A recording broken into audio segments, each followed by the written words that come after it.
Welcome to Cheater Confessions. Let's get started with today's story. I'm Martin, the kind of guy who believes in working hard to build the life you want. That's how I was raised. You show up, you grind, and eventually things fall into place.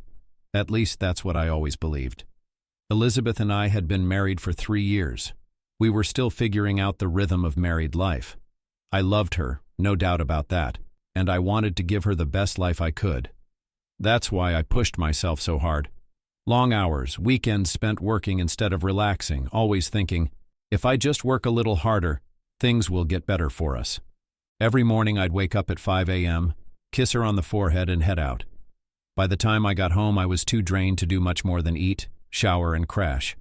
I wasn't proud of that, but I figured she understood. After all, I was doing it for us, for her. When I wasn't working, I tried to make up for the lost time. Weekend trips, fancy dinners, surprise gifts. I wasn't perfect, but I showed up the best way I knew how. But over the last few months, something had shifted. Elizabeth started feeling distant. At first, I thought she was just tired or maybe bored with the monotony of daily life. I didn't press her about it, and I thought, if I just keep showing her how much I care, everything will go back to normal. I was wrong. One night, I got home a little earlier than usual. I walked in and found Elizabeth sitting on the couch, scrolling through her phone. "Hey," I said, dropping my bag by the door. "How was your day?"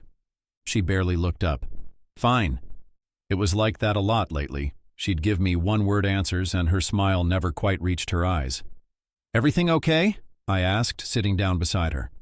"Yeah," she said, putting her phone down. "Just tired, I guess." I nodded and leaned back, trying not to push her.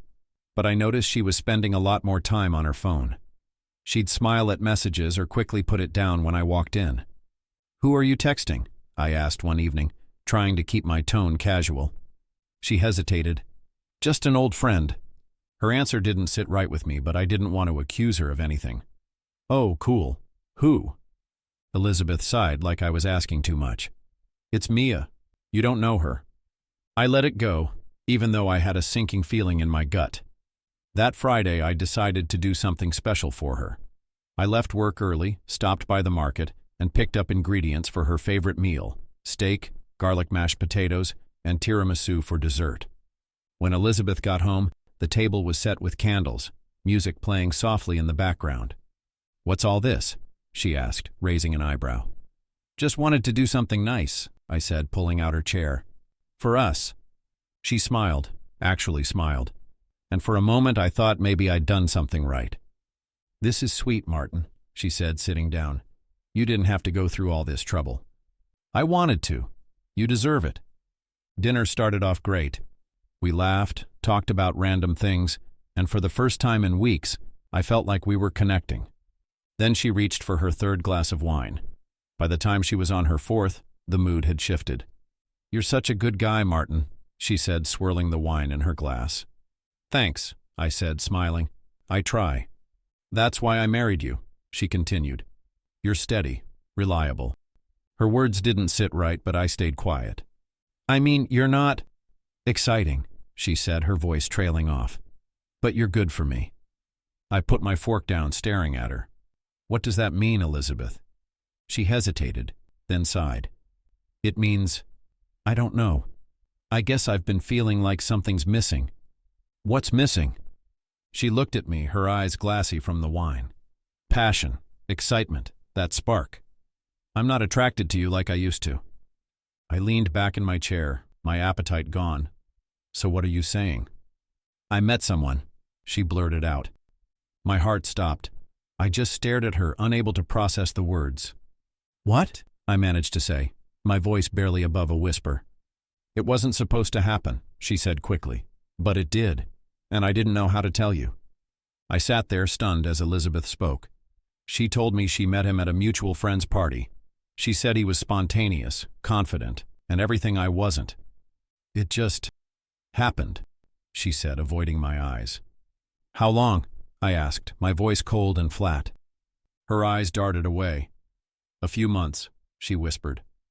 "A few months," I repeated, the words tasting bitter. "So while I've been working late, trying to make things better for us, you've been—" I stopped, unable to finish the sentence. I didn't plan for this to happen, she said, tears welling up in her eyes. I swear, Martin, I never wanted to hurt you. Who is he? I asked, my voice sharp now. He's no one, she replied quickly. It's not about him, it's about me. I've just been feeling lost. Lost? I repeated, anger bubbling up now. So instead of talking to me, you went and found someone else? I'm sorry, she said, her voice breaking. I didn't mean for it to get this far. I didn't mean for any of this to happen. Didn't mean to? I snapped. You've been sneaking around behind my back for months, Elizabeth. That's not something you just don't mean to do. She broke down then, tears streaming down her face. I hate myself for this, Martin. I do. I didn't know how to stop. I felt like I was drowning, and he made me feel alive again. I stood up, my chair scraping loudly against the floor. Alive? I said, my voice shaking with anger. Do you have any idea what I've been doing for the past few months? I've been busting my butt trying to make things better for us, working late, planning trips, doing everything I can to make you happy. And this is how you repay me?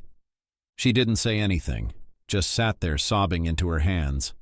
For a moment I wanted to keep yelling, to keep throwing every ounce of my anger and pain at her. But instead, I turned and walked out of the dining room, leaving her alone with her wine and her tears. That night I slept on the couch. Not because she asked me to, but because I couldn't stand to be near her. As I lay there staring at the ceiling, I thought about everything we'd been through. The good times, the bad times, and now, this. By morning I knew what I had to do. I got up quietly and went to the bedroom. She was still asleep, curled up under the covers like nothing was wrong. I stood there for a moment, looking at her. Part of me wanted to wake her up and scream, to make her feel the same pain I was feeling, but I knew it wouldn't change anything. Instead, I grabbed a suitcase from the closet and started packing. I didn't take much, just a few clothes, my work laptop, and a couple of things I couldn't leave behind. I was zipping up the bag when I heard her voice. Martin, she said groggily, sitting up in bed. What are you doing? I turned to face her, my expression unreadable. I'm leaving. Her eyes widened, and she scrambled out of bed. Wait, what? Why? I didn't hesitate. What do you mean, why? You cheated on me, Elizabeth, and you're asking me why I'm leaving? She paused, looking at me with wide eyes. Can we talk about this? I shook my head, voice flat. There's nothing left to say. You made your choice. Now I'm making mine. Tears welled up in her eyes. Martin, please. I know I screwed up, okay? But we can fix this. I want to fix this. I let out a bitter laugh, shaking my head. You want to fix this now? After everything you've done? You should have thought about that before you decided I wasn't enough for you. You are enough, she said, stepping closer to me. I don't know why I did what I did, but it doesn't mean I don't love you. Love? I said, my voice rising.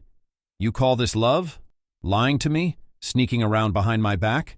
That's not love, Elizabeth. That's selfishness. She reached for my arm, but I pulled away. Martin, please, she said, her voice breaking. I'm sorry. I'm so sorry. I'll do anything. Counseling. Whatever you want. Just don't leave. I stared at her, my jaw clenched. For a moment I wanted to believe her. I wanted to believe that she really was sorry, that we could somehow get past this. But then I remembered the look on her face when she told me about the affair, the way she had tried to justify it, like it was some unavoidable thing that had just happened. No, I said firmly, picking up my suitcase. I can't do this anymore, Elizabeth. You broke something in us and it can't be fixed. Her tears fell freely now, but I didn't let myself feel anything. I couldn't. If I let my emotions get the better of me, I might have caved, and I couldn't let that happen. I walked past her and headed for the door. She followed me into the living room, her footsteps quick and desperate. Martin, wait, she said, grabbing my arm. I stopped and turned to face her one last time. I loved you, I said quietly. I gave you everything I had, and it wasn't enough for you. She opened her mouth to respond, but no words came out. I shook my head and walked out the door without looking back. As I got into my car and started the engine, I felt a wave of emotions hit me all at once. Anger, sadness, relief.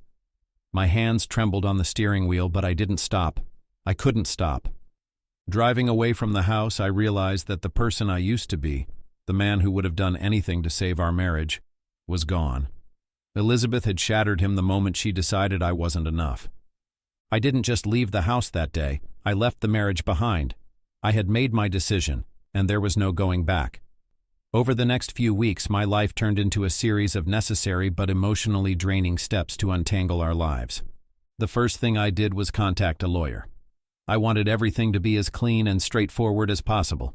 No drawn-out fights, no ugly arguments. I just wanted it over. The hardest part was cutting ties. I closed our joint bank accounts and opened new ones in my name. I canceled the credit cards we shared and transferred the utilities for the house to her name. Each step felt like severing another thread in a web we had built together. And it hurt. But it was also necessary. Elizabeth tried to contact me during this time. She left voicemails, some pleading, others angry. "Martin, please, just call me back. We can work this out. I know we can. Why are you shutting me out? Don't you even care about what we had?" One night she sent a long email. I opened it, skimmed the first few lines, and then closed it without reading the rest. It wasn't that I didn't care. I cared too much. But I knew that if I let her voice creep back into my life, it would only make things harder.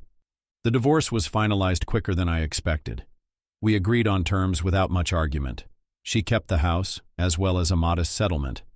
I didn't fight her on any of it. The house was just bricks and wood to me now, a hollow shell of what it used to be. She could have it. The day I signed the final papers, I sat in my car for a long time before starting the engine. It was done. Official. Irrevocable. I thought I'd feel a sense of relief, maybe even closure. But instead, there was just this deep, aching emptiness. Elizabeth didn't stop trying to reach me, at least not right away. She sent me messages that ranged from apologies to accusations. "You don't even care, do you?" one text read. "You just walked away like I meant nothing to you." I didn't respond. What was there to say? She had meant everything to me, and that was precisely why I couldn't stay. Eventually, the messages stopped, and I heard that she had moved on. She was now in a relationship with the man she'd been seeing behind my back. The months that followed were difficult. I moved into a small apartment downtown, a far cry from the house we had shared.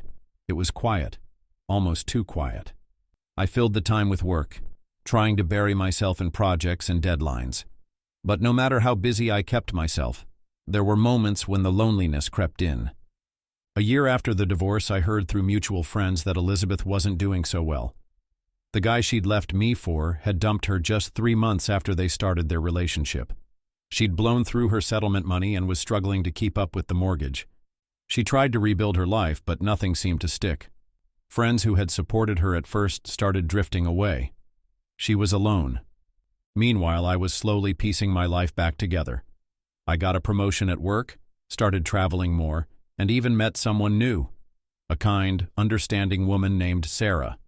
One afternoon, I was at my apartment reading when the doorbell rang. When I opened the door, there she was, Elizabeth. She looked different, tired, worn down, but she still had that same confidence, like she expected me to welcome her with open arms. "Martin," she said softly. "What are you doing here?" I asked, keeping my tone neutral. "I needed to see you," she said, her voice trembling. I made a mistake." I sighed. "Elizabeth, we've been through this. It's done." "I know," she said, tears welling up in her eyes. "But I can't stop thinking about what I lost, about what I did to you. I was stupid, Martin. I threw away the best thing I ever had." I stared at her, my emotions a mix of pity and anger. "You're right. You did. Can't we just try again?" she pleaded. "No," I said firmly. "You made your choice, Elizabeth. Now you have to live with it." She broke down, sobbing on my doorstep, but I didn't let her in. "I hope you find what you're looking for," I said, closing the door. As I sat back down, I felt a strange sense of peace. For the first time in a while, I realized I didn't need closure from her. I'd already found it in myself. Sometimes the best thing you can do is walk away. And sometimes the best gift you can give yourself is knowing when to let go. Thank you for watching.